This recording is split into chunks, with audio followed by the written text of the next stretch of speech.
Hello, this is Patrick Kane with the West Michigan Officials Association. Today, our training video is going to talk about three-person crews. This is a crash course on rotation and transitions.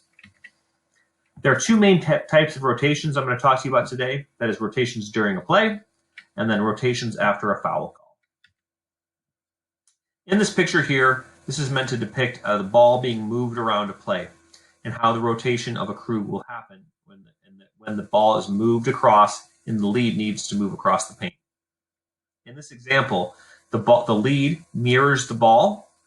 Then as the ball continues to start to move across the paint, across the court, the lead will move over. And then once it settles down on the other side of the court to a point where the lead feels that he or she needs to get a better angle, he'll move all the way across the lane to get that angle.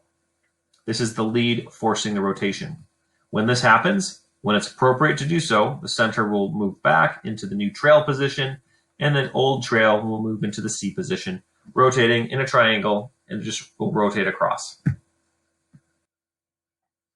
After a shot is made, or there's a ball being inbounded, or timeout, whenever the ball is being inbounded, you're going to go into a transition phase where you were in the front court, that front court becomes a back court. You're going to transition across the court. Generally speaking, the trail and the lead will swap roles, and the C will stay in the same position. The C will go from free throw line extended to free throw line extended. The lead will become the new trail and should work their way down to the three-point arc extended when they can, and the trail will become the new lead. If the lead needs to transition over to if the ball is over in this corner or needs to get over, pretty much whenever the ball gets deep, this lead needs to go. They should wait a split second to make sure the trail is in position to be able to rotate across and make sure that the C is in position as well. But don't just run as a trail into the lead and immediately run over. Run down, get position, give the lead just the new trail, the old lead, the new trail, just a second to get into position, and then go if you need to. Don't sacrifice not getting into position if there's a serious situation to get to, but try to work with your partner to make sure they don't get stuck in a run.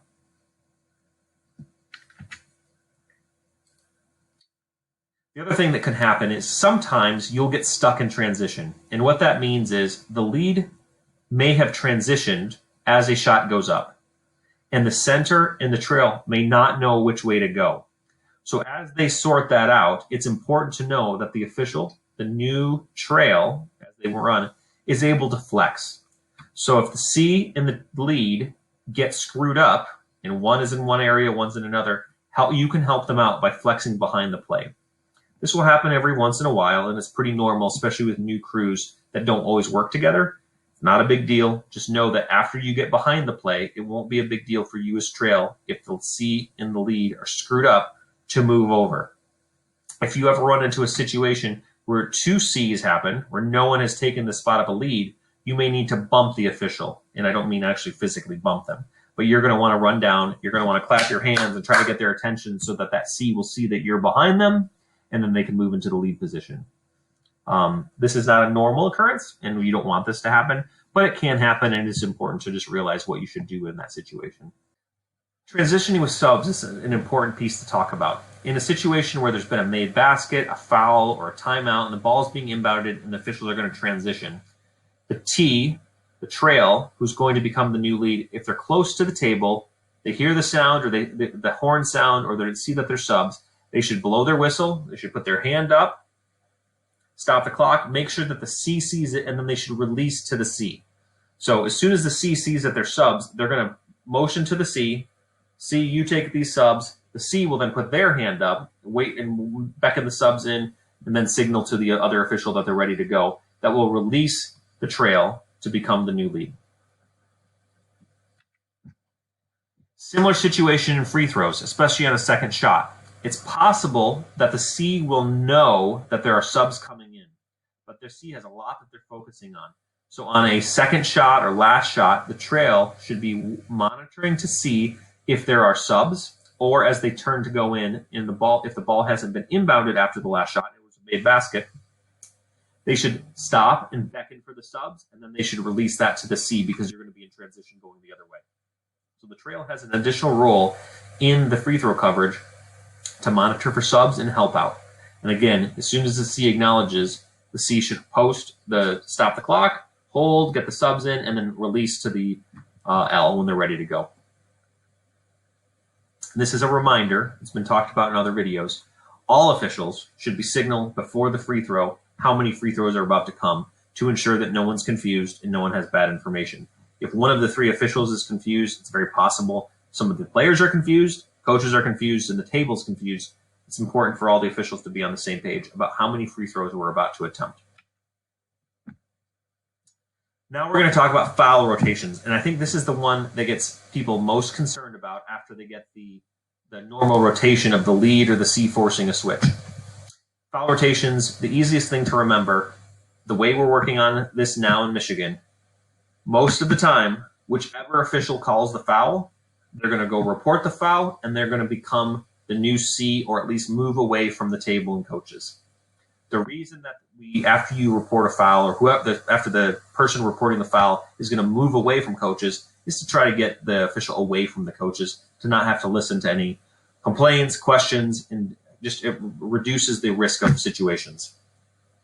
The person that's in that opposite slot, the T or the C, will generally replace the calling official, and we'll walk through those scenarios now. So in this situation, we're in the front court. It's been a defensive foul. So offensive team is fouled. The T, in this case, called the foul. The T is going to go report, and then they're going to go become the new C after reporting. In this situation, the C is going to replace, and they're going to go inbound the ball. Now, let's talk about how the order of events would go. The T is going to call a foul, blue, hold, white ball, outside, or point to the spot that the ball is going to be. The C should then hold, wait for the official to report the foul, or make sure that there's no funny business going on with the dead ball. The C can't lose focus of what's going on with all the other players. So when it's appropriate, either slowly walking over or whatever, the C can go get in position and get ready to inbound. But C and the calling official, the trail in this case, can't take their eyes off any plays after a foul. The lead, your main responsibility will be to monitor players as the foul is being reported, and then you will work your way down to the end of that three-point arc to get in position to mirror where the ball is in your primary coverage area. Similar situation, but with a foul called in the backcourt. Because this foul happens away from the table's down here below. The trail official calls a foul, is going to step into the farthest point of the reporting area, and then it's going to actually step back. They can go back into their old area, away and staying away from the table without issue. In this case, pretty much there's no transition. There's no rotation in the situation. T's going to step forward, report the foul, and just go back. Defensive foul called in the front court by the trail with free throws. So similar situation, it's not too different than what we've talked about before, but a foul is called by the trail. In this situation, trail is going to step forward, report the foul, and then they're going to go back across from the table and prepare to help to administer free throws. They're going to watch the free throw shooter. In this case, the C is not going to move. They're going to basically stay in position, monitor the players, and then once the C is getting in position, they will step back and become the new trail because you don't need two Cs. So always the person inbounding the ball for a free throw will be on the table side. This is true for two-person and three-person. All fouls reported, that reporting official will go opposite table side.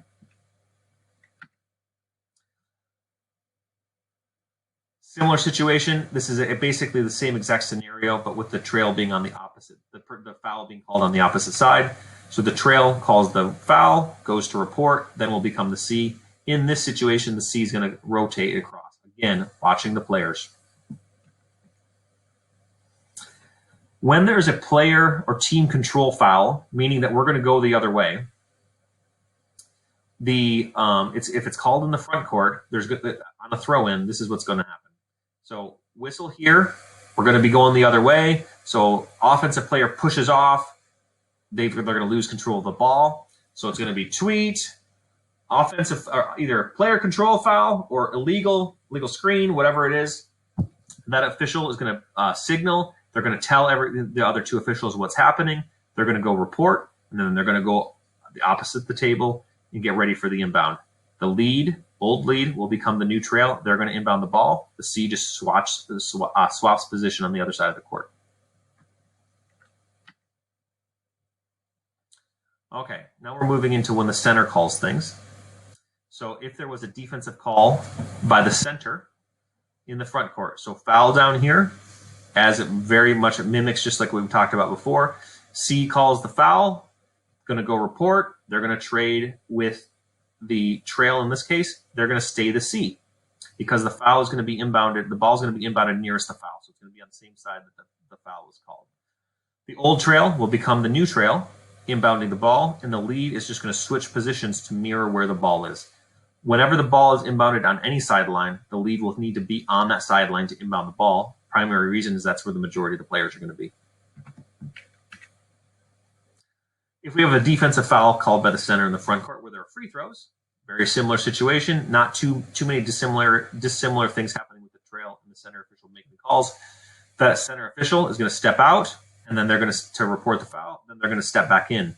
Both the trail and the lead are going to watch the players, and then they're going to get ready to administer the free throws. Pretty simple once you get the hang of what's going on and how the rotations go. If a lead calls the foul, this one gets a little bit more complicated, a little bit more rotation. Instead of the C coming across, if a foul is over here, the C is going to end up replacing the lead. So the lead calls a foul, they're going to come out and report it. Then they're going to go get ready for any free throws or whatever would be happening in the scenario. C is then going to come over and either administer the free throws or the inbounds pass. The trail will stay where they are and just simply move forward to get in best position whenever that happens. In this scenario, there is a lead is calling a foul, a team control foul, meaning that we're going to be going back the other way. So in this instance, there's a foul. The lead is going to go report. We're going the other way with this foul. So report the foul, and then the trail is going to go back. The old trail becomes the new lead because we're going this way. The C doesn't really move until the inbounds pass happens, and then they will work their way down with the team. Very similar situation. Again, this is sort of repetitive once you understand how this works.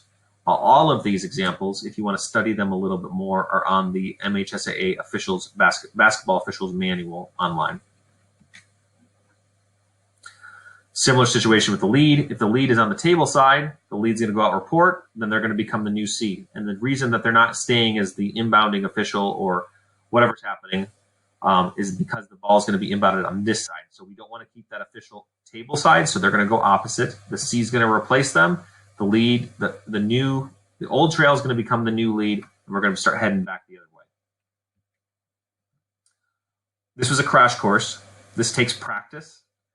The good thing is to remember that when all of these rotations happen and officials are swapping places, it happens when the clock is dead. So you don't have to exactly know where you're going until you can get this down. Make sure before you inbound any ball or give the ball to the disposal of a free thrower or for somebody to inbound, you just look at the other officials and make sure that they're in the proper position. And if you get screwed up, your other two officials will help you. This isn't a big deal. Most important thing I would tell you about all of this is there are going to be slip-ups. Don't let those slip-ups or confusion and rotations take away from your focus. It's far more important that you get the fouls right, are consistent, and look confident. Obviously, getting this aspect right makes the game flow smoothly and it makes your crew look cohesive and like you're together. But this is a minor part of the three-man process that a lot of people get intimidated by. It's very simple once you get it down, just knowing which way you're going and monitoring it. Once you get this practiced, it won't be a big deal. If you have questions, concerns, comments, or want more help with this, I'm happy to schedule a session that anybody wants to walk through this live. And ultimately, as soon as we can get into a court to practice this, we'll have on-court practice so you can practice your rotations.